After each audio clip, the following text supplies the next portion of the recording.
መመረቃት እንከፈተው እንዴት ይጀምሩስ?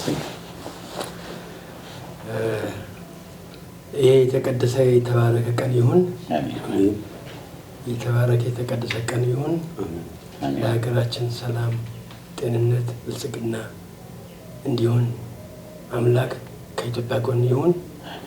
እዚህ ያለን በየቦታ ያሉ ኢትዮጵያውያኖችን እንዲሁም የሀገር መሪዎችን ሁሉ ጤናቸውን በሰላም ጠብቆ አምላክ ከጎኑ አድርጎ ለቁም ነገር ያብቃቸው። ባለንበት ሁሉ ጊዜ ይባርከን። ይሄ የቀረበውን ዳቦ በእውነት ዳቦ ታላቅ ክብር ያለው ነውና እዚህ ይህን አይተን ይህን በረከት ቀምሰን በቁም ነገር ላይ እንድንሰለፍ አምላክ ያብቃን። ቀኑ የተባረከ ይሁን። አምላክ ከኛ ጋር ይሁን። ቀኑ ጊዜ አምላክ ይጨምራል።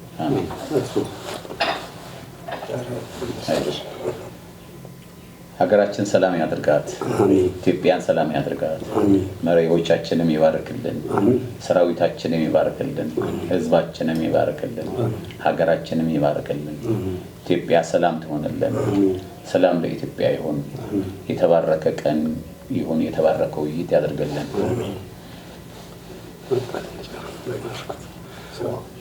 በቃ ነው በሉ ሁላችን። እሺ በስመ አብ ወመንፈስ ቅዱስ አሐዱ አምላክ።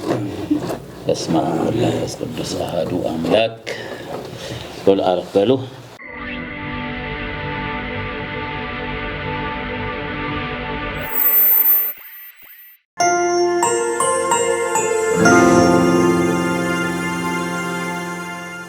ይህ ጎህ ቴሌቪዥን ነው። ጎህ ቴሌቪዥን በኢትዮጵያ የመጀመሪያ ጊዜ የሆነው በሰላምና በእርቅ ማዕድ የሚሰራ ቴሌቪዥን ነው። ጎህ ቴሌቪዥን ኮርት ዳዊት የሰላም አምባሳደር እና የክብር አምባሳደር የሆነው ለኢትዮጵያ ሕዝብ ከፍቶ ነው የሰጠው። በጣም እናመሰግነዋለን። ዛሬ ውይይታችን በሰላምና እርቅ ነው የሚሆነው። በሰላምና እርቅ ደግሞ ኢትዮጵያ እንዴት እየሆነች ያለችው፣ በሰላም ጉዳይ እንዴት ነው መስራት ያለብን፣ እዚህ ያለነው ሰዎች ወይ ደግሞ ኢትዮጵያ ይሄንን ቴሌቪዥን የሚመለከት እንዴት ነው በሰላም ጉዳይ የምንሰራው የሚለው ነው የምንወያየው። ይሄን ስንወያይ ደግሞ ጥይት ታጥቀን አይደለም፣ መድፍ ታጥቀን አይደለም፣ ሰላም ታጥቀን ነው። ትጥቃችን ሰላምና እርቅ ነው፣ ሌላ የለውም። ሰላምና እርቅ ብቻ ነው ትጥቃችን፣ ሌላ ትጥቅ የለንም። ሀገራችን ሰላም እንድትሆን፣ እንድትባረክ፣ እንድታድግ፣ እንድትለማ፣ እንድትጠበቅ ነው። በሰላም ጉዳይ ነው የምንሰራው እንጂ ሌላ የምንሰራው ነገር የለም። ስለዚህ ኢትዮጵያውያን ውጭ ያላችሁም እዚህ ያላችሁም ሀገር ውስጥም ውጭም ያላችሁ ኢትዮጵያውያን እንኳን በሰላም አሳድራችሁ፣ እንኳን በሰላም አረፈዳችሁ። በሰላም የሰላም ቀን እንዲሆን ላችሁ እንመኛለን። ዛሬ እዚህ ያሉ እንግዶች ጋዜጠኞች አሉ፣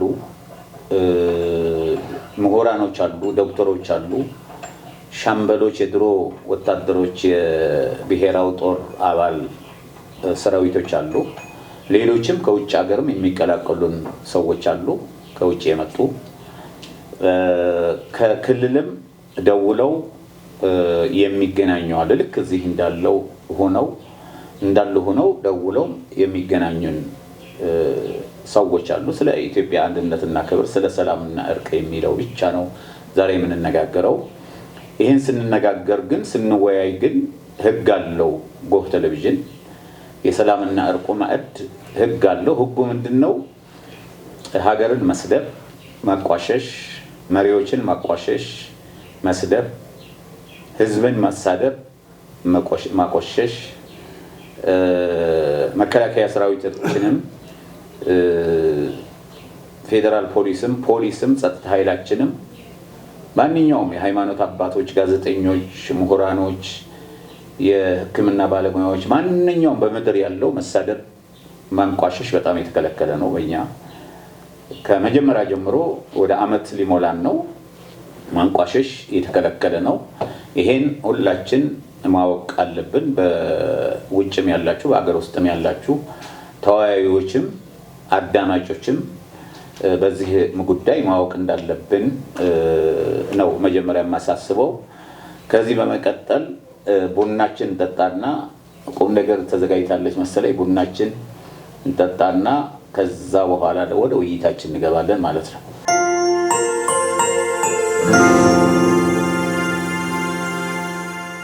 ጅን በሰላምና እርቅ የሚሰራውን ውይይት ይጀምራል። የሚሰራው ስራ ትልቅ ስራ ነው። ቅድም እንዳልኳችሁ ትጥቃችን ሰላም ነው። ትጥቃችን መወያየት ነው። ትጥቃችን ፍቅር ነው። ትጥቃችን የኢትዮጵያ እድገት ነው። ሌላ የለውም። ስለዚህ በዚህ መሰረት በተቻለ መጠን 5 ደቂቃ እየወሰድን እናጋገራለን። ምንድነው ኢትዮጵያ በአንዳንድ ቦታዎች ችግር እየፈጠሩባት ሰዎች ችግር ይፈጥሩባታል። መገዛ አገራቸው የተወለዱባት ያደጉባት ሀገር እያለች ችግር ይፈጥሩባታል። ውጭ ሀገር ሆነው እኛ እንድንጣላ እሳት ይወረውሩብናል ወደ ኢትዮጵያ። እዚህ ያለነውን ተቀብለን ዳቦ ላኩልን፣ ሌላ ጥሩ ነገር ለአገር የሚሆን ላኩልን ከምንል እሳት ላኩልን የሚሉ ሰዎችም እንዳሉ ገብቶናል። ስለዚህ ሀገራችን እንዴት ብላ ነው ሰላም የምትሆነው? ለምሳሌ ሰላም ሚኒስትር አለ፣ ምክክር ኮሚሽን አለ ተቋቁሟል፣ መንግስት ተቋቁሟል፣ ፍትህ አለ፣ አባገዳዎች ትልቅ ስራ እየሰሩ ነው፣ ሀገር ሽማግሌዎች ትልቅ ስራ እየሰሩ ነው፣ ሃይማኖት አባቶች ትልቅ ስራ እየሰሩ ነው ያሉት። ግን መሬት ላይ ጥብ የሚል ነገር የለምና ምንድነው የምናደርገው? በምንድነው የምንፈታው? እዚህ ያው መፍትሄ እንድናገኝ ብለን ነው። እንደሚታወቀው እዚህ የተወያዩ ሰዎች ወደ ሽምግልናም በተለያየ ተሰማርተዋል። ሌላ ወደ ቤታቸው አይደለም የሄዱት፣ ወደ የተለያየ ቦታ ተሰማርተዋል። ስለዚህ እናንተንም አክብራችሁ ስለመጣችሁ በጣም እያመሰገንን፣ እናንተም ነገ ጧት ሌላ ቦታ በሰላም ጉዳይ ተሰማራላችሁ እና እስቲ እንዴት ብሎ ነው ሰላም የሚሆነው? ኢትዮጵያ ሰላሟ የሚጸናው እንዴት ሆነ ነው? እስቲ አብነት ጋዜጠኛ አብነት እድሉ ስለተሰጠኝ አመሰግናለሁ። እንግዲህ ዛሬ ከመስቀል በኋላ እንደገና ደግሞ ከነገ ወዲያ ኢሬቻ አለ። በመካከሉ ነው የተገናኘ ነው። እንግዲህ እንዴት ነው ብለን ስንነጋገር እዚህ ፕሮግራም ላይ ብዙ ጊዜ እንሳተፋለን። ምክንያቱም ያለችን አንድ ሀገር ናት። እዚህ ቁጭ ብለን ራሱ እንግዲህ አንደበታችን ሁሉ ጊዜ ለሰላም ነው መከፈት ያለበት። አንደበታችን ለሰላም የሚከፈተው ምንድነው? እኔ እንግዲህ የምሳተፈው በሁሉ ሚዲያ ላይ እንደዚህ ጋዜጠኛ እዚህ ቁጭ ብዬ 3 ሚዲያ ላይ ገብቻለሁ። ዛሬ 3ቱም ሚዲያ ስገባ ኢሬቻ እንዴት እንጠቀም የሚለውን ሀሳብ እንድሰጥ ያደረኩትም ምክንያቱም እዚህ ሀደ ጽንቄዎች ነበሩ፣ አባ ገዳዎች ነበሩ። ይሄ እሴታችን ትልቁ ነገር ኢትዮጵያ ሌሎች የሌለባት ትልቅ እሴት ባለፈው ትዝ ይላችኋል። በዚህ መስከረም ሳይገባ በፊት አሸንዳዬ እንደገና ኢፍጋታ ብለን ዮዮ መስቀላ ብለን ብዙ ባህል ማህበረሰቦቻችን እዚህ ውስጥ ሁሉ ያለው እርቅ ይዞ ቂም ይዞ አደባባይ አይኬድም። ስለዚህ ይሄ ማለት ነው ይሄ ሰላም ገበታ አይደል? ዛሬ እዚህ ማዕድ ይሄ ራሱ ስያሜው እኮ የሰላም ማዕድ ነው። ይሄን ማዕድ እንዴት እናድርግ ስንባል ብዙ ያሉትን ነገሮች እኛ እኮ ከሌሎች ምን ኮርጅ አይደለም፣ ከኛ ሊኮርጁት ይገባል። ምክንያቱም አንዳንዶቹ ውጪ ሆነው ይሄን ሰላም ለማደናቀፍ የሚያደርጉት ወላፈን አይደርሳቸውም።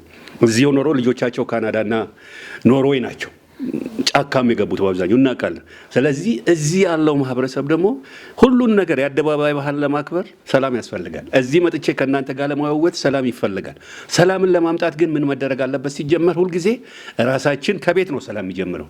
ልጆቻችንን ስለ ሰላም ማውራት፣ ከጎረቤታችን ጋር ሰላም ማወያየት፣ ማህበረሰቡ ላይ የሰላም አንደበት ማምጣት። ይሄ ካደረግን ቅድም ክቡር አምባሳደር ብለዋልና መርፍ ይዘን አይደለም ጠመንጃ ይዘን አይደለም፣ ሰላማዊ ነገር ሆነን። ምክንያቱም እሱን ማየን አያዋጣንም።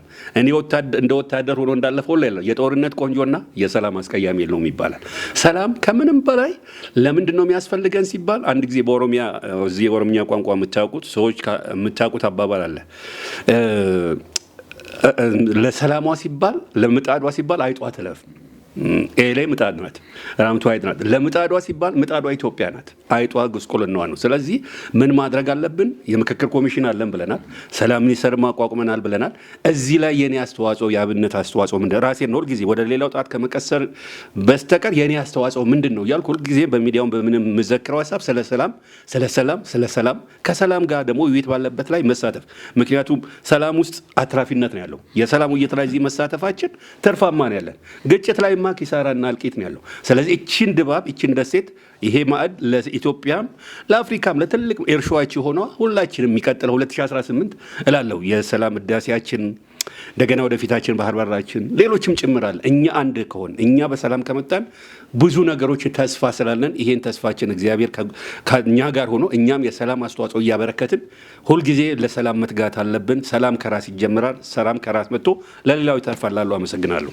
እግዚአብሔር ይስጥልን። ጋዜጠኛ አብነት ምትኩ እናመሰግናለን። እንግዲህ በመጀመሪያ ማለት የነበረብኝ ያላልኩት ነገር አለ። እንኳን ለ2018 ዓመተ ምህረት በሰላም አደረሳችሁ። አዲስ ዓመት የደስታ የሰላም የብልጽግና የፍቅር የደስታ እንዲሆንልን ነው የምንመኘው። ሁለተኛው የሙስሊም መውሊድ ነበረ፣ እሱንም አልፈናል፣ እንኳን አደረሰን። ከዛ ቀጥሎ ደግሞ ቅዱስ ዮሐንስ ነበረ፣ አዲሱ ዓመት እንኳን አደረሰን። ከዛም መስቀል ነበረ፣ መስቀልንም እንኳን አደረሰን።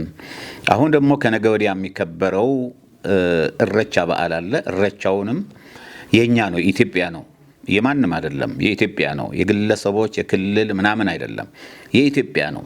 ህዝቡን ያመነበት ህዝቡ ከጨለማ ወደ ብርሃን እንኳን ወጣህ የሚባልበት ነው። እረቻ ሰላም ማለት ነው። ክርስትና ሰላም ነው። ሙስሊም ሰላም ነው።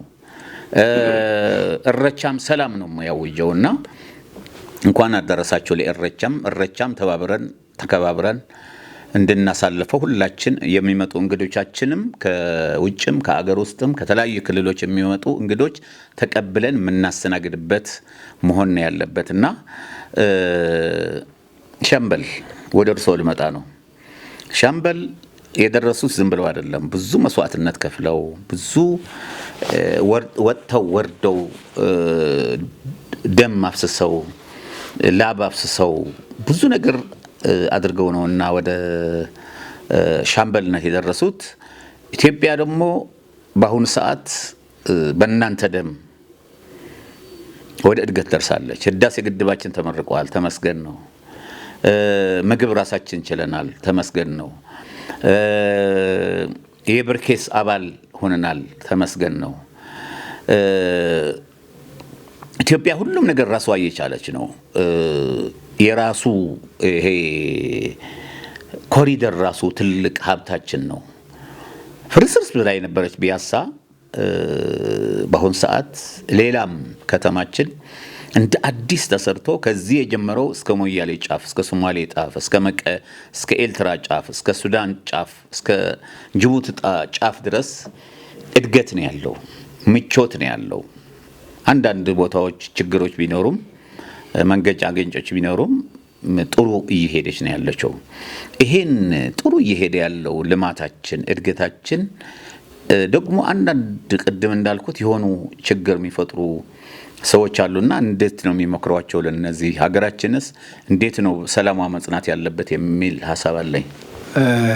ክቡር የሰላም አምባሳደር እጅግ አድርጌ አመሰግኖታለሁ ስለተሰጠኝ እድል።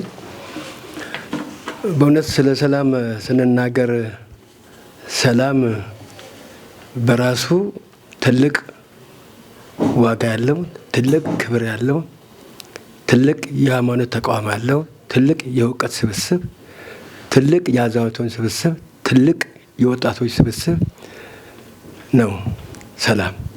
እነዚህ ስለ ሰላምና ሰላም መናገር የሚቻለው ደግሞ ራሱ ቅድም እንዳልኩት ተቋማቶቹ ናቸው።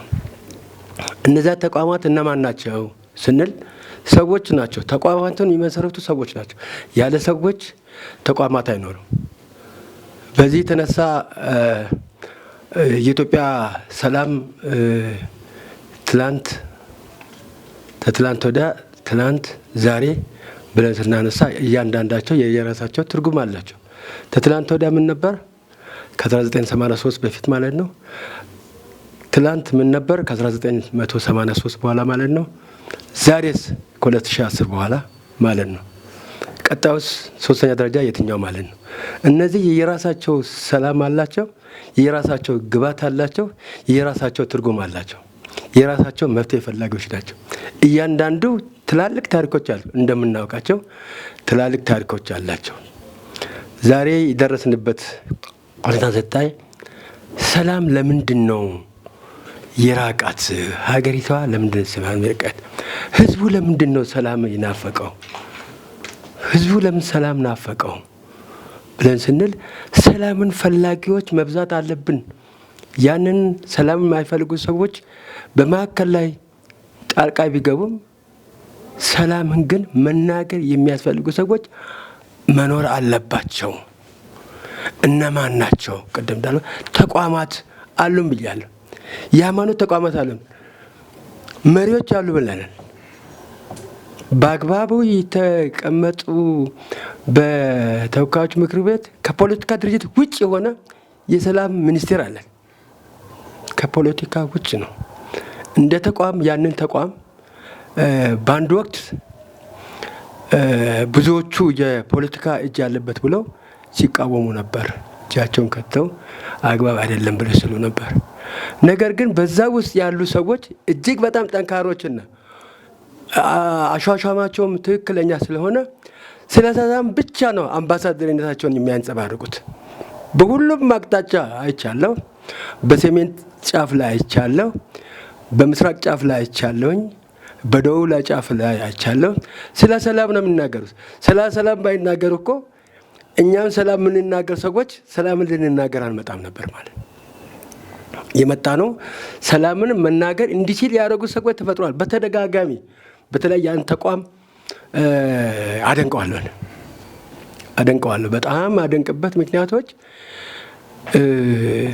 አቅጣጫ አጥተው እንጂ ከሀገር ከውጭ ያሉት በሙሉ በዚህ ውስጥ ተሳትፈው ስለ ሰላም ቢናገሩ ፍላጎት እንዳላቸው ነው ያወቅሁት።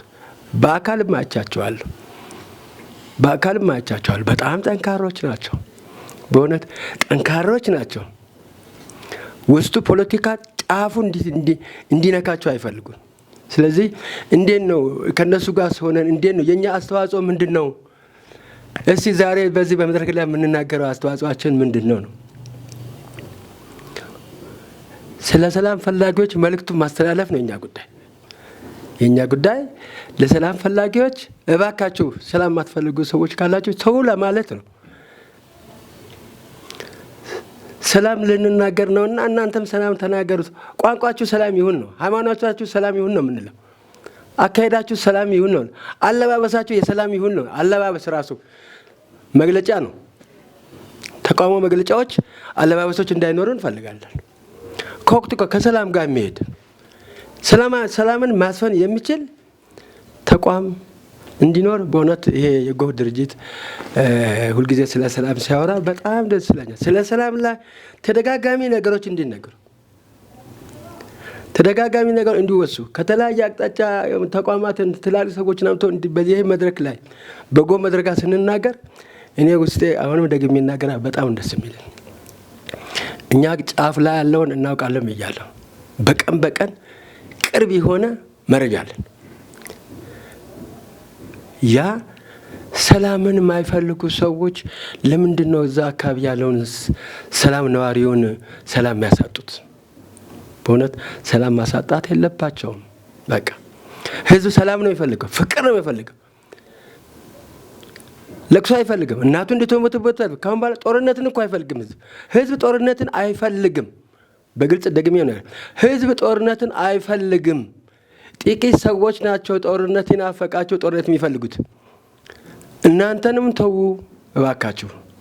መድረኮች አሉ፣ በህብረት ተነጋገሩ፣ እንተማመንና ወደ ፍቅር ወደ እውነት እንምጣ ነው። ፊታችንን ወደ ፊትና ወደ እውነት እናዝረው፣ ወደ ነጻነት እናዝረው።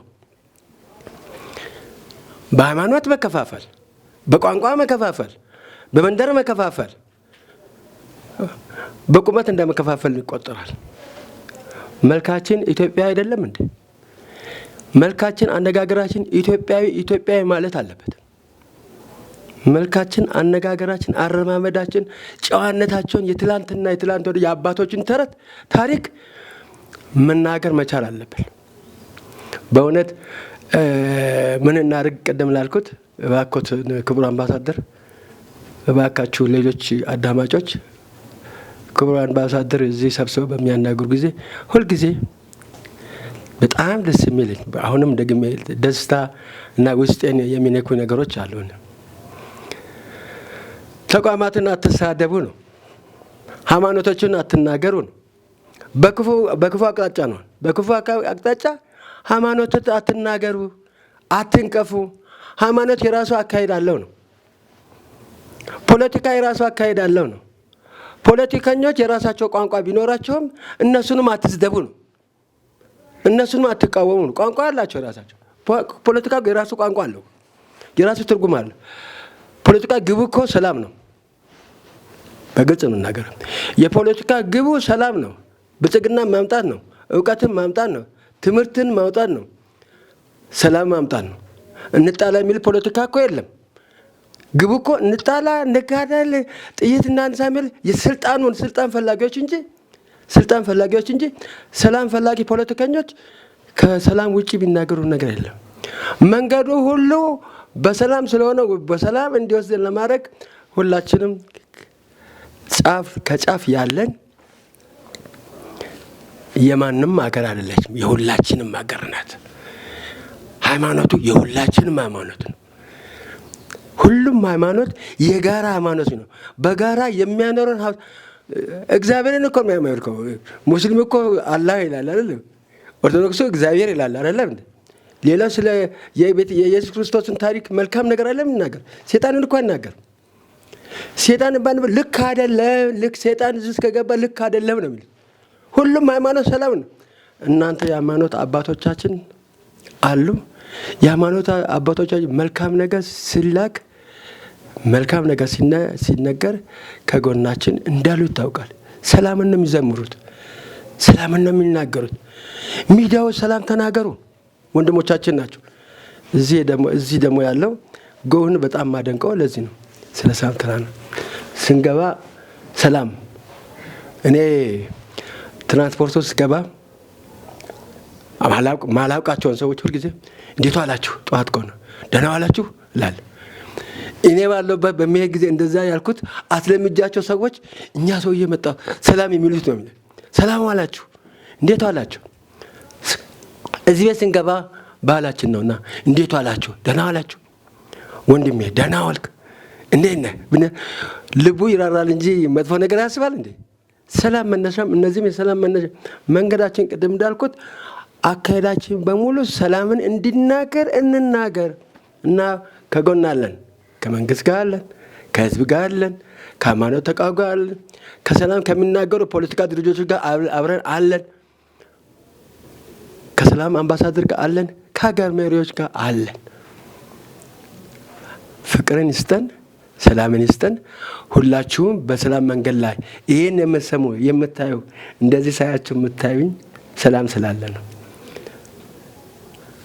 ሰላም ስላለ ታዩኛላችሁ። ሰላም ባይኖር እኮ እዚህ አልመጣም። ይሄማ ልናገር።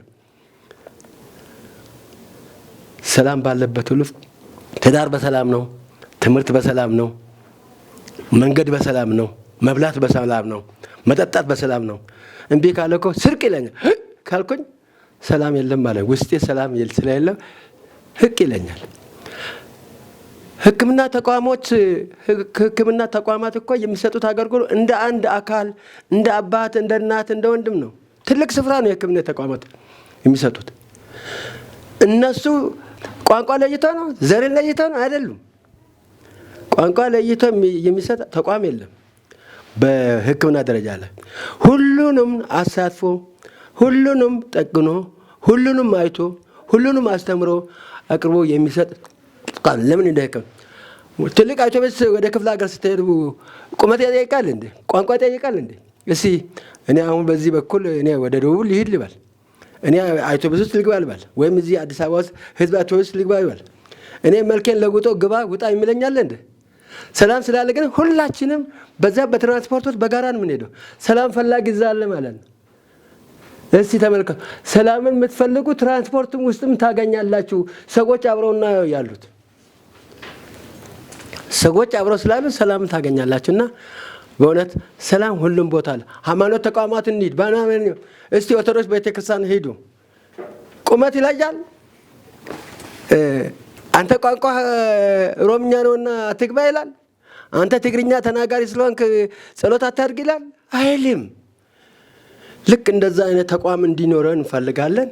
ይሄ ደግሞ የዛ አይነት ተቋም የሚያሳይ የሚያንጸባርቅ ጎ ድርጅትን በሆነ በጣም ላደንቀው እፈልጋለሁ። ጦርነትን አይደለም የሚሰብከው፣ ጥፋትን አይደለም የሚሰብከው፣ ወደ ሰላም ኑ ብሎ ስለሚሰብክ እጅግ በጣም ደስ ብሎኛልና ስለተሰጠኝ መልካም ነገር ክቡር አምባሳደር እጅግ አድርጌ አመሰግኖታለሁ። እኔም አመሰግናለሁ። እኔ ጌታ እግዚአብሔር ይስጥልን። ሻምበል በጣም ነው የምናመሰግነው። አሁን ደግሞ የሚመጣው ወደ ዶክተር ነጋሲ ነው። ዶክተር ነጋሲ እንደሚያውቁት በሌላው ዓለም እኔ እንደማውቀው ሶም ያውቁታል። ሰላም ስለ ሰላም ነው፣ ዞሮ ዞሮ ስለ ሰላም ነው። ግን እንደሚያውቁት ሌላ አገር የሆነ አድማ ሲደረግ የሥራ አድማ ሲያደርጉ ዶክተሮች፣ የመንግስት ሰራተኞች፣ ሐኪሞች፣ መምህራኖች፣ ሌሎቹ ወይ እጃቸው ላይ ቀይ ያስራሉ ወይ ደግሞ ቀይ ያንጠለጥላሉ ወይ ደግሞ የሆነ ነገር ነው የሚያደርጉት እንጂ ስራ ያቆሙ። እኛ አገር ደግሞ እንዳየነው ባለፈው ያለፈ አታንሱ ሊባል ይችላል፣ ግን መነሳት ደግሞ አለበት። ሰዎች ሙተዋል።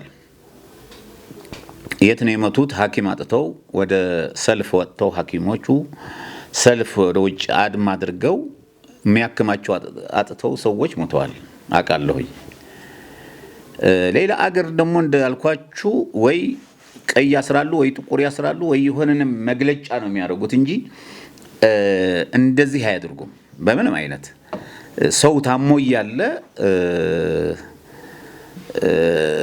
ወጥቶ ሰልፍ ማድረግ ምን ማድረግ መብት መጠየቅ የግድ መብት ነው።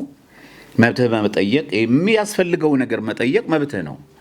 ነገር ግን ስራ ቆሞ በሽተኛ ትቶ ተማሪን ትቶ አስተማሪን ትቶ ወደ ሰልፍ መውጣት ደግሞ በአገራችን የተለመደ ነገር ነው።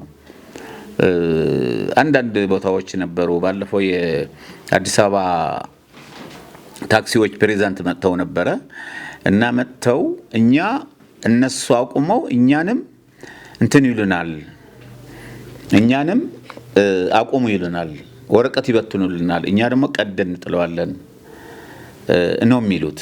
ስለዚህ ይሄን ተንኮሎች አሉ ኢትዮጵያ ውስጥ። ሰው መብቱ መጠየቅ፣ እኔ መብቴ መጠየቅ፣ ብላ ብትሉኝ ዳቦ ተገድጃል ብላ መብቴ ስለሆነ መብላት እበላለሁ የተሰጠኝን። ካልበላሁ ደግሞ መብቴ ነው። ወይ ቤት በልቼ እመጣለሁ ወይ ደግሞ ይሄን አልተስማማኝም የሚለው ነው እንጂ ወደ ሌላ ሀተካራ መግባት ደግሞ ጥሩ አይደለም። እና ዶክተር ነጋሲ ሀገራችን እንዴት ነው ሰላም የምትሆነው? ይሄ እየተደረገ ነው ወይ? እንደዚህ ለእገሌ አጥፋው፣ ለእገሌ ግደለው፣ ለእገሌ እንትን አድርገው፣ ስራ ቁም፣ የሆነ ነገር አድርግ፣ የሆነ ነገር እየተባለ ነው ያለው በአገራችን። አንድ ዛፍ መትከል ማለት ሰላም ማምጣት ነው። ሰላም ነው። ዛፉ ራሱ ጥላ ነው የሚሆነው። አንድ አስፋልት መስራት ሰላም ነው። አንድ ፎቅ መስራት ሰላም ነው። አንድ ሰላም መስበክ ሰላም ነው የሚለው በሙስሊምም በክርስትናም እንደምናውቀው በልጅነታችን ሰላም ነው የሚፈልገው፣ ሰላም ነው የሚለው ሃይማኖት። ሁለቱ ነው ያሉት በኢትዮጵያ። ሁለቱ ሰላም ነው የሚሉት፣ ሰላም ነው የሚለው በቤተክርስቲያንም በሌላም ቦታ ሰላም ነው የሚለውና ሰላም ለማምጣት ምን መደረግ አለበት? ሰው ሰላም እንዲሆን፣ አእምሮው ሰላም እንዲሆን፣ ከቤተሰቡ ሰላም እንዲሆን፣ ቤቱ ሰላም እንዲሆን፣ ውጭም ሰላም እንዲሆን፣ ከመንግስትም ከህዝብም ከተለያየ አካላቶች ሰላም እንዲሆን ምንድነው መደረግ ያለበት? ዶክተር ነጋሲ አመሰግናለሁ። ክቡር የሰላም አምባሳደር ስያሜ ራሱ የሰላም አምባሳደር ስለሆነ ነው ክቡር አምባሳደር የሚያስጨንቀው። ስለ ሰላም ሁላችንም ሊያስጨንቀን ይገባል። ማለትም ሰላም ፊደሏ ትንሽ ነች። በ3 ፊደል ነው የገለጽናት። ሰላም በቃ ለማያቅ ትንሽ ይመስላል። ትርጉሙ ግን በጣም ሰፊ ነው። ዋይድ ነው፣ በጣም ሰፊ ነው። አሁን በዚህ ሰዓት እዚህ ያለ ነው ሰላም ስላለ ነው። ከዚህ ወተን ምን እንደሚገጥመን አናውቅም። ስለዚህ እዚህ ያየነውን ሰላም ስንወጣም እንዲኖር ማድረግ መቻል አለብን ማለት ነው። እና እንደ አጠቃላይ አሁን ስለ ሰላም ተንትነን ለመናገር በጣም ሰፊ ነው፣ አንችለውም፣ አይበቃንም። ከቤት ነው የሚጀምረው። ቅድም ሻምበል እንዳነሱት ሰላም አምባሳደር መጥቶ ሰላም ከቤት ይጀምራል። እኔና ወንድሜ እንደምናደርክ ሰላም ስንሆን 4 5 6 ሆነ እንደምናደራችሁ መባል ይጀምራል። ስለዚህ ትልቁ የሀገራችን የሰላም መጥፋት ኢትዮጵያዊነት ማንነታችንን የዘነጋን ስለሆነ ነው። ኢትዮጵያዊ ማንነታችንን ድሮ በእኔ እድሜ እንኳን ትልቅ ሰው ስናይ እንኳን ጎንበስ ብለን እንደምና ተሸክመ አድርሰን ይሄ መከባበር የነበረበት ጊዜ ሰላም አለ። መናናቅ አወኩሽ ናኩሽ እኔ እበልጣለሁ መባል ሲመጣ ደግሞ ሰላም አይኖርም። ሰልፍ ኦሪየንትድ እንሆናለና የራስ ብቻ ፈላጊ ነውና ሁሌ የኔ ነው ትክክል ማለት ሲጀመር ሰላም ይጠፋል። ይሄ አንዱ ቆም ብለን ማየት ያለብን ነው። ጎጂ ባህሎችን ጎጂ እምነቶችን ትተን ጠቃሚ ባህሎችን ጠቃሚ ነገሮችን ግን ማስቀጠል አለመቻላችን ነው እኛ ሀገር ላይ ሰላም እያጣን ያለ ነው። አሁን እንኳንስ ትልቅ ሰው አዛውንት የሆነ በእድሜ በአንድ ዓመት ይበልጥ ሰው እንኳን ተው ካለ እንተው ነበር እኮ ድሮ። ዛሬ እኮ አዛውንቶች ወጥተው አባቶች ወጥተው በእድሜ ተው ሲትል የማይሰማ ትውልድ የማይሰማ ነገር ነው ያለው እኮ። ስለዚህ ዋናው ነገር ልቦና ይስጣቸው ነው የምለው እኔ። ልቦና ይስጣቸው። ሁሌ የራሳችንን ያንቋሸሽን የሰው አምላኪ ስለሆነ ነው። እና እኔ አንዳንድ ጊዜ አክሱም ሐውልት እንዴት ቆመ ብዬ ሳስብ እስካሁን ምክንያት ያልተ አክሱም ሐውልትን ያህል ነገር እንዴት ቆመ እስቲ? ይሁ እንግዲህ ያልተማሩ ወላጆቻችን አያቶቻችን ናቸው ያቆሙት። ላሊበላ እንዴት ተፈለፈለ ያንም ያህል ውቅራ ቤተክርስቲያን። ይሁት ዓለም ያልሰራው ነገር ሰርተን እኛ ተመልሰን በማይረባ ነገር ስበርሰን ባላ እንዴት ሰላም እንዴት አንጣ? ሰላም ብናጣ ያስደንቅም ለኛ። ምክንያቱም አንድ አባባል አለ፣ ሮጠን ቀደምናቸው ቆመን ጠበቅናቸው ጥለውን ሄዱ የሚባል አባባል። ከማንም ቀድመን ነበር እንዴ? እስከ የመን እስከ ሱቢያ እስከ ግብጽ እኮ እኛ ነበር የምናስተዳድረው። ኢትዮጵያውያን ነበር እኮ የምንመራው። እስከ ግብጽ የመንን ተሻግረን ሱቢያን በሙሉ። ዛሬ ራሳችንን ማስተዳደር መምራት፣ እርስ በርስ መማማር መነጋገር ነው ያቃተን። እኛ አንዳንዴ ፍሮም ዌር ዩ አር ሲሉኝ ደነግጣለሁ። ፍሮም ኢትዮጵያ ደስ ይለኝ፣ ከኢትዮጵያ ደስ ይለኝ። አንዳንዴ ደግሞ አፍራለሁ። ቅድም ያልኩት ነው። ሮጠን ቀደምናቸው ቆመን ጠበቅናቸው ጥለውን ሄዱ። እዩት። ከሀገር መጀመሪያ ሰለጠንን፣ ዓለምን ስልጣኔ ያስተማርን፣ ፊደል ቀረጽን፣ ቆመን ጠበቅን ስንባል እርስ በርስ። አሁን ደግሞ ጭራሽ ጥለውን ሄዱ። ስለዚህ ያንን ነው የድሮዎቹን እናስባ ነው የምለው እኔም ባካ። እኔ አሁንም ሰላም ልናመጣ ከሆነ ቆም ብለን የመመካከር፣ የመነጋገር፣ የመደማመጥ ታላላቆች የሚሉትን የመስማት ነገር ሊኖር ይገባል። መማር ጥሩ ነው፣ ማወቅ ጥሩ ነው። ትምህርቱ ግን ለምን ይጠቅማል የሚለውን አሁን ይገርማቸዋል። እስቲ እንደው ከኔ በለጠ ስለምታውቁ እስቲ በዚህ ወጣ ብሎ አዲስ አበባ ዙሪያ ሄዱ። ገበሬው ምኑ ትልልቅ ሰዎች እንደኛ አልተማሩ ምን ላይ እንደምን ልጄ ደህና ነህ ብለው ነው እኮ የሚቀበሉን። ተምረናል የምንለው እኮ ነው አገር እየበጠበጥን ያለ ነው።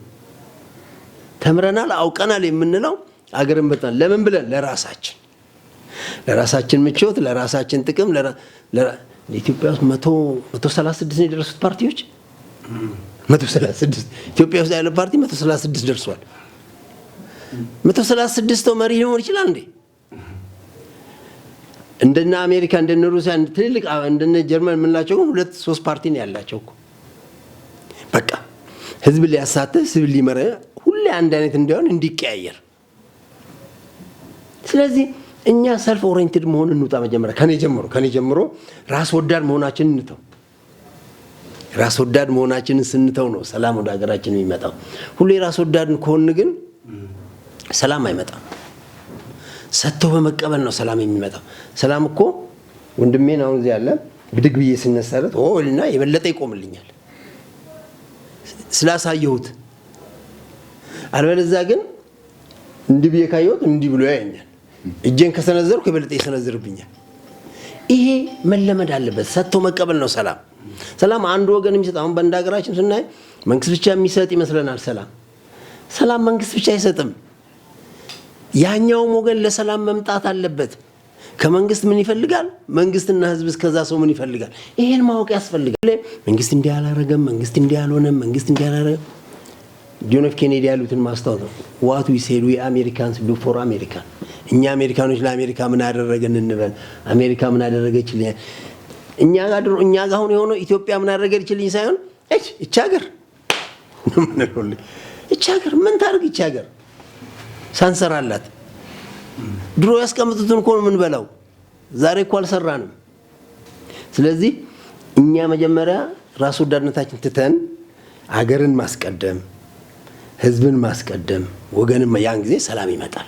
እኔ ለህዝቤ ብዬ ስሰራ ቅድመ ክቡራን ባትደ እንዳነሱት በእንደሞ ያሁን የሙያ ማህበራት ሰልፍ ምናምን በመላው ዓለም ሰልፍ አለ፣ ተቃውሞ ሰልፍ አለ፣ የትም አለ፣ ባደጉትም ሀገሮች አለ፣ አሜሪካንም አለ፣ ጀርመን ወይ ደብረ እዚህ ጎረቤታችን። ግን እንዴት ነው መደረግ ያለበት ነው መታየት ያለበት። የጤና ባለሙያዎች ያለው ሰልፍ ተደርጓል። እኔ ሰልፍ መደረጉ ላይ አይደለም ችግሬ። ሰልፍ ስናደርግ ግን ምንድነው ከበስተኋላ ያስቀመጥነው ዓላማችን ምንድነው? ተልእኳችን ነው መታየት ያለበት። ምክንያቱም 100 ሐኪም ባለበት ሆስፒታል ላይ 50 ቢሰለፍ 50 ደግሞ ሌላውን ቢሰራስ ያከም ሌላ ሀገር እንደዛ ነው። ሰልፍ አለ የትም ቦታ። የጀርመን አየር መንገድ ሰልፍ አድርገዋል ዲፍራንሶች። ግን በእለቱ የሚበሩ ፓይለቶች እና በእለቱ የሚሰሩ በሙሉ ግን ስራቸው ላይ ተገኝተዋል። እረፍት የነበሩት ደግሞ ጥያቄ አቅርበው ተሰልፈው። ይሄ ነው መሆን ያለበት። በተለይ ክሪቲካል የሆኑ ወሳኝ ጤና፣ ትምህርት፣ ትራንስፖርት እነኚህ ትራንስፖርት አቁመናል ቢዘጋ የታመመች እናት እንዴት ነው ወደ ሆስፒታል የምትሄደው? ይሄን ማሰብ ነው የሚያስፈልገን። እኔ ዓላማው ላይ አይደለም ችግሬ፣ ሰልፍ ማድረጉ፣ ተቃውሞ ማድረጉ፣ ጥያቄ ማቅረቡ አይደለም ችግሬ። የትም ቦታ ይደረጋል። ጥያቄህን እንዴት ነው የምታቀርበው የሚለውን ነገር ነው ማስተዋል የሚያስፈልገን እና እሱ ላይ በደንብ ሊሰራ ይገባዋል። ይሄ የተቀረጸው እኔ የትውልድ አሻራ እኔ ልንገራችሁ። የድሮ ሁሌ ላለው ሰዎች ጋር እና ሳወራ የድሮ መሪዎች እኮ የፊውዳል ልጆች ነበሩ። የድሮ ታጋዮች፣ የድሮና ኃይለ ፊዳ ሌሎች እነ ስዩም መስፍን መለስ የሀብታም ልጆች ናቸው። መሬት ላራሹ ብለው ግን የአባቶቻችን መሬት ለገበሬ ይሰጥ ብለው ነው ኩበራ ያወጡት። ለኛ አላሉ። ዛሬ ያለው ትውልድ ግን ለኔ ነው፣ ከኔ ጀምሮ ለኔ።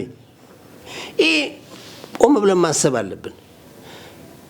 ቆም ብለን ማሰብ አለብን እና እኔ ሁሉ ጊዜ ለህዝብ ምሰራ ከሆነ ለህዝብ ማሰብ ከሆነ ህዝቡ ሲጠቀም አብሬ መጠቀም ይችላል የሚለው ነገር ማሰብ ያለብን ይመስለኛል። እና ሰላምን ስንል ከቤታችን ይጀምራል። እኛ ከዚህ ወጥተን እኔ በግሌ ከዚህ ወጥቼ ስለ ሰላም 2-3 ሰው ከሰበኩ ካሳመንኩ ሌላም ሰው እንደዚህ ያሳመነ ከሄደ ጥሩን ነገር ማጎልበት መጥፎን ነገር መንቀፍ ነው ማድረግ ያለብን። እኛ ግን እኮ ሁሉም መጥፎ በቃ መጥፎ ነው በቃ አንድ ጓደኛ ቻናል ምን ይለናል? ሞኝ ሰው በምን ያሸንፋቸዋል? እምቢ በማለት ይለናል። እምቢ ካለ እምቢ ነው በቃ። ለምን እንዴት ከየት ወዴት አይልማ። ሞኝ እምቢ ብሏል በቃ። የሚጠቅመው ቢሆን እምቢ ይላል። ስለዚህ አሁን የኛ ከኔ ጀምሮ እንደዛ ይሄን እንዳንሆን ስጋት አለኝ። ጥሩን ማመስገን፣ ጥሩን ማድነቅ፣ ጥሩን ጥሩ ነው ማለት፣ መጥፎን ደግሞ መኮነን።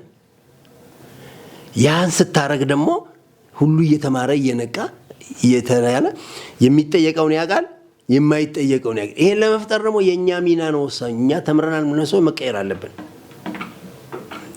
አገር በአንድ ሰው እንጂ በመቶ ሰው አትመራም። እንደተባለው አሁን ጠቅላይ ሚኒስትር ለመሆን አንድ ሰው ነው የሚሆነው። ግን ያ አንድ ሰው እንዴት ነው ሌላውን ሰው ሊቀይር የሚችለውን ብለን ላምን ይገባኛል። እኔ ልቀበል ይገባኛል። የግድ እኔ ካልሆንኩ አልልም። እና ይሄንን ቤት ውስጥ እንኳን እኮ ሁለት ሰው መሪ ሆነ ባልና ሚስት እኩል መሪ ይሆናሉ እንዴ? አይሆኑም። ሚስትም አዛዥ ባልም አዛዥ ከሆኑ ትዳር ይሆናል እንዴ? አይሆንም። ባልም የራሱ ሚና አለው፣ ሚስትም የራሷ ሚና አላት። ተከባብረው ነው የሚኖሩት እንጂ መከባበር ከሌለ ልጆቻቸው እኮ መጥፎ እየሆኑ ያድጋሉ። ስለዚህ ከራስ ይጀምራል ለማለት ፈልጌ ነው ሰላምን ለማምጣትና እኛ መጀመሪያ ለሰላም ዝግጁ እንሁን። እኛ መጀመሪያ የሰላም ሰባኪዎች እንሁን።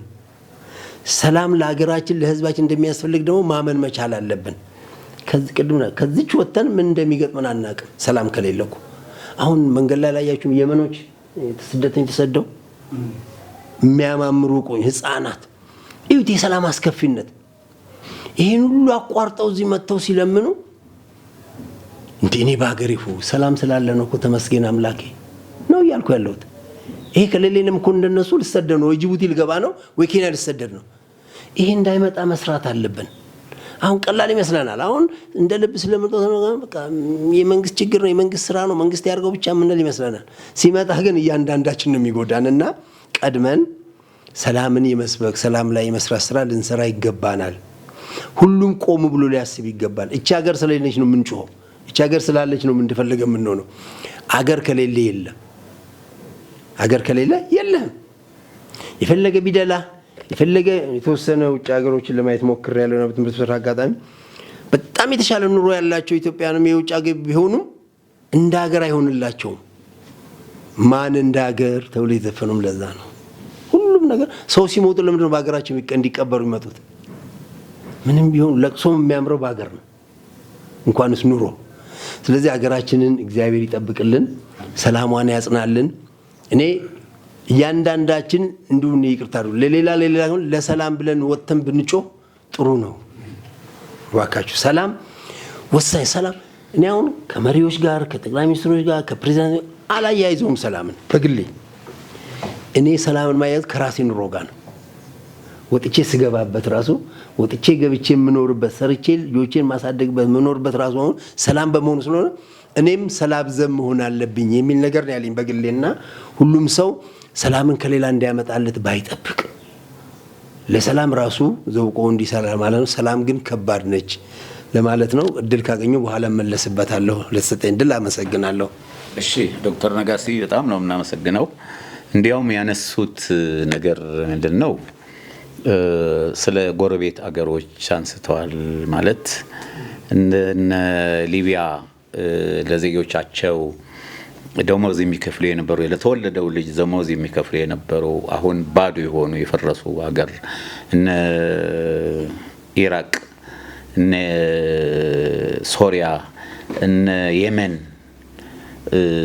እነሱስ እነ ሶማሊያ እነሱ ጥሩ ኢትዮጵያ ስላለች ወደ ኢትዮጵያ ነው የተሰደዱት። እውነቴን ነው። ድሮም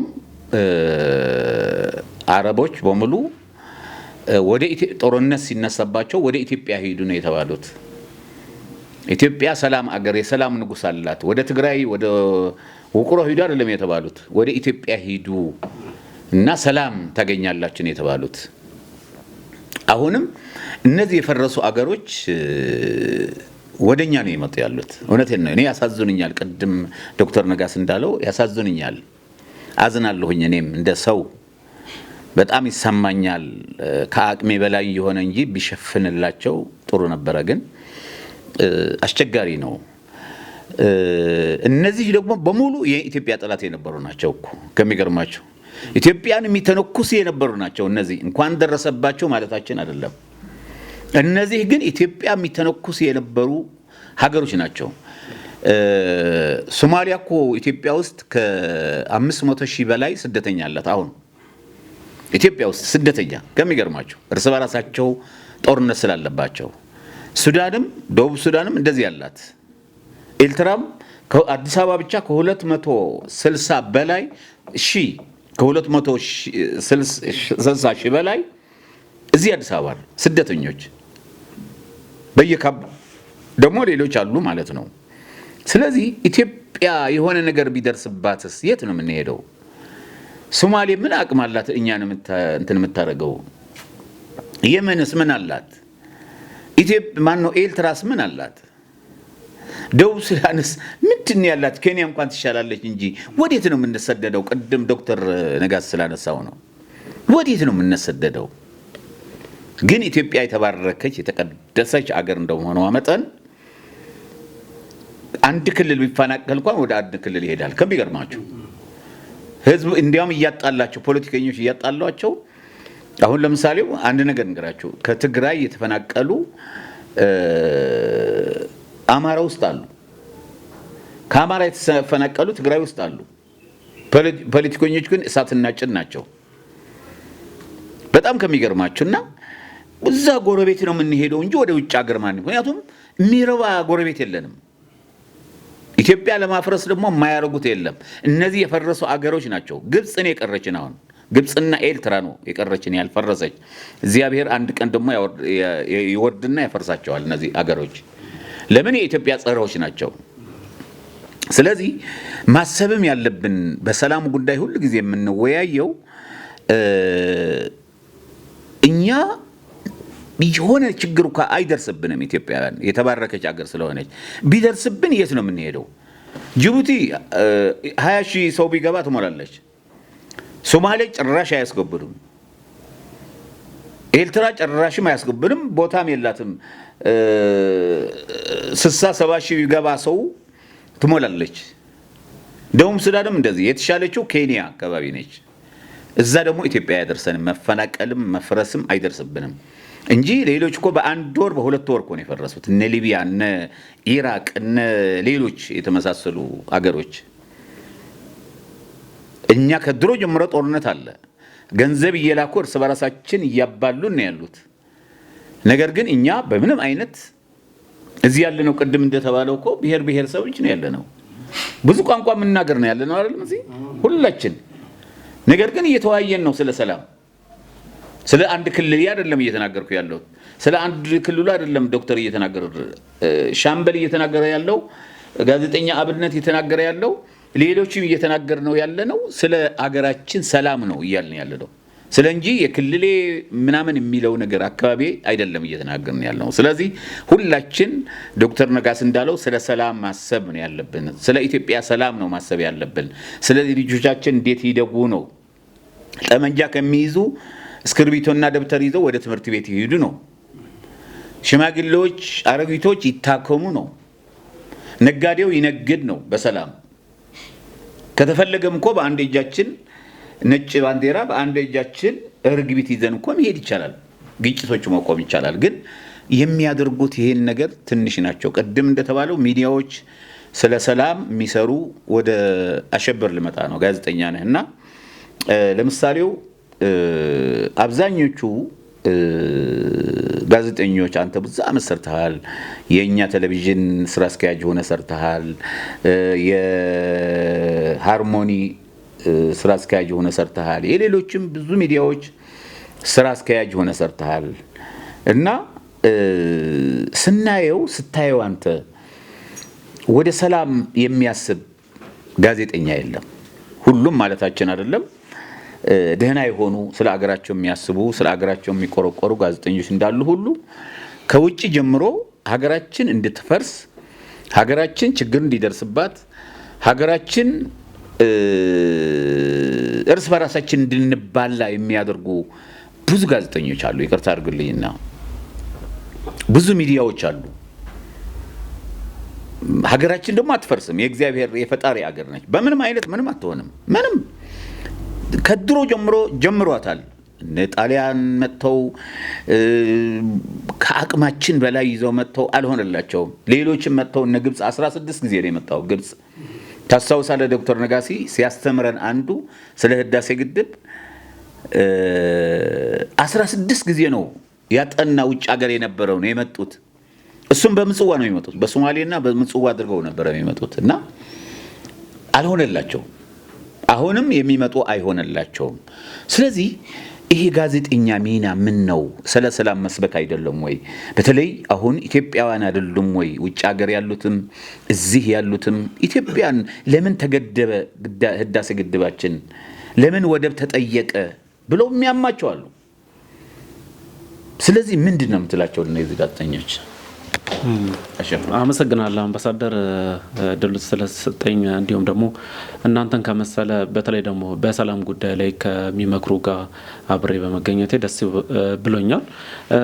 ስለ ሰላም ስናነሳ ያው ቀደም እንደተባለው የሰላም ዋጋው ትልቅ ስለሆነ ለዛም ነው እዚህ ቁጭ ብለን እሱን የምናነሳውና እንደተባለው አሉ በዚህ በሰላም ጉዳይ ላይ የማይሰሩ ሚዲያዎች አሉ በደንብ ሀገር የሚያበጣብጡ ህዝብን ከህዝብ የሚያጋጩ ይኖራሉ በእርግጠኝነትና ያ ደግሞ አይኖር ማለትም አይቻልም።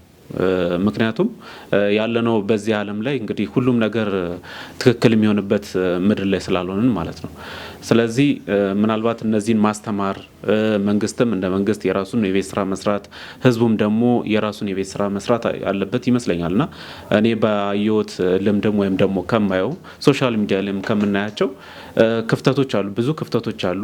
እነዛ ክፍተቶች ከትምህርትም ከስር ከመሰረቱ ቀደምም ሲነሳ ነበርና ያልተሰሩ ስራዎች እንዳሉ በደንብ ማሳያ ሆነው ነው የሚታዩትና ብዙ መሰራት አለበት በቀጣይ መሰራት አለበት ከዚህ በኋላም መሰራት አለበት እና የሰላም ጉዳይ ላይ መንግስትም ጫን ብሎ ሲሰራ ከዚህ ቀደም የነበረው መንግስትም ከዚህ በፊትም የነበረው በሰላም ጉዳይ ላይ ሲሰራ አናየምና ከዚህ በኋላ መሰራት አለበት። በተለይ አሁን የሰላምና የእርቅ ፕሮግራም የኛን ፕሮግራም ሰፖርት መደረግ መታየት ያለበት ፕሮግራም ነው። ብዙ ቦታዎች ላይ ተደራሽ መሆን ያለበት ፕሮግራም ነው። በየመንደሩ በየሰፈሩ በየሀገሩ በየክፍለ ሀገሩ የሰላም ጉዳይ ተቀምጦ ሁሉም ሰው መወያየት ያለበት ጉዳይ ይመስለኛልና ያ ነገር አልተሰራምና ይሄንን ድክመት ሚዲያዎቹ ይጠቀሙበታል በደንብ ስላልተሰራበት ማለት ነው።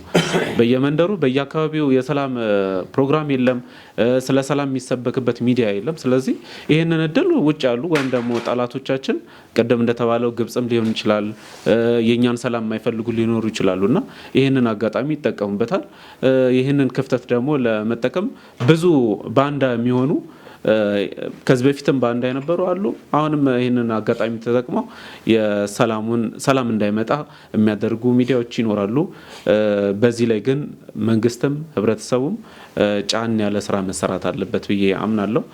እኛ በተለይ ደግሞ በርሶ በኩልም እዚህ እየተሰራ ያለው ነገር በጣም የሚያበረታታና ይበል የሚያሰኝ ነገር ነውና እዚህ ላይ መንግስትም ህብረተሰቡም በተለይ ደግሞ በዚህ ፕሮግራም ላይ በመሳተፍ እነዚህ ሚዲያዎች በተለያየ ቦታ ላይ ያሉ ሚዲያዎች እነሱን መቃወም ይቻላል። ስለ ሰላም መስበክ ይቻላል። መሬት ላይ ያለው ነገር ምንድነው? ስለ ሰላም ስናወራ ሰላም ያልመጣበት ምክንያቶች ይኖራሉ። በእርግጠኝነት እዚህ ቁጭ ያልነው ምክንያቶች ስላሉ ነው። ስለዚህ ህብረተሰቡ ጋር ምንድነው ችግሩ ሰላሙ ያልመጣበት ምክንያት ምንድነው ብሎ መንግስትም የሃይማኖት አባቶችም እንደውም ትላንትና ከአንድ አባገዳ ጋር ቁጭ ብዬ እያወራሁ ነበርና ፍርድ ቤት ያልሄዱ በጣም ብዙ ኬዞች በባህላዊ መንገድ በእርቅ በሰላም መንገድ ሲፈቱ ብዙ ሲናገሩ ነበርና እንደዚህ ያሉ የሚያስተምሩ ጥሩ ትውፊቶችና ባህሎች አሉና ያንን ነገር ከሰላም ጋር ያያያዙ መንግስትም ህብረተሰቡም ቤተክርስቲያንም የሃይማኖት ተቋማቶችም በደንብ አድርገው መስራት አለባቸው።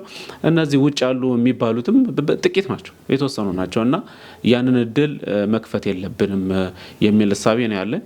በቀጣይ ግን የሚስተካከል ነገሮች ይመጣሉ። መንግስትም እየሰራበት ያለው ጥሩ ነገሮች አሉ። መልካም ጅምሮችም አሉ። ስለዚህ ያንን እንጠብቃለን።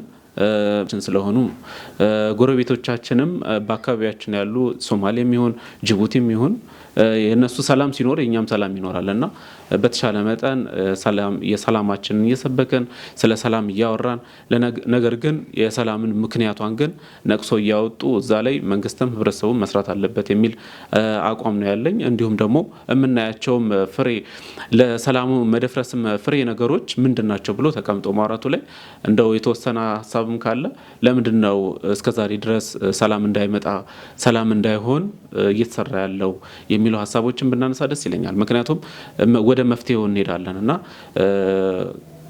ከድሮ ጀምሮ የነበሩ መንግስታት ያመጡት ሲሰሩበት የነበረው ስለ ሰላም ሲሰራ የነበረው አልባሌ የሆኑ እንትኖች ትርክቶች አሉና እነዛ ትርክቶች አሁን ላለንበት ደረጃ ያደረሰን ይመስለኛልና እነዛ ምንድናቸው? እነዛን መፍታት ይቻላል ወይ? እነዛ ሲፈቱ የሰላሙ ነገር ወይም ደግሞ ስለ ሰላም እነዛ ውጭ ያሉ ሚዲያዎችም ሊያወሩ ይችላሉና ምንድነው ችግሩ ምናልባት እንደው አንዳንዶቻችሁ ብታነሱ ደስ ይለኛል ወደ መፍትሄውም ለማምጣት ችግሮቹ ምንድናቸው ሰላሙ ለመደፍረሱ ምንድናቸው የሚሉ ሐሳቦች እናንሳና ምናልባት ወደ በኋላ ላይ ወደ መፍትሄው እንመጣ እንችላለን። እሺ ጋዜጠኛ አሸብር አንጋፋው በጣም እናመሰግናለን። ብዙ እውቅና ያላቸው ነገሮች ነው የሰጠህና በጣም ነው እናመሰግናለን። እድሜና ጤና ይስጥህ ነው የምንለው።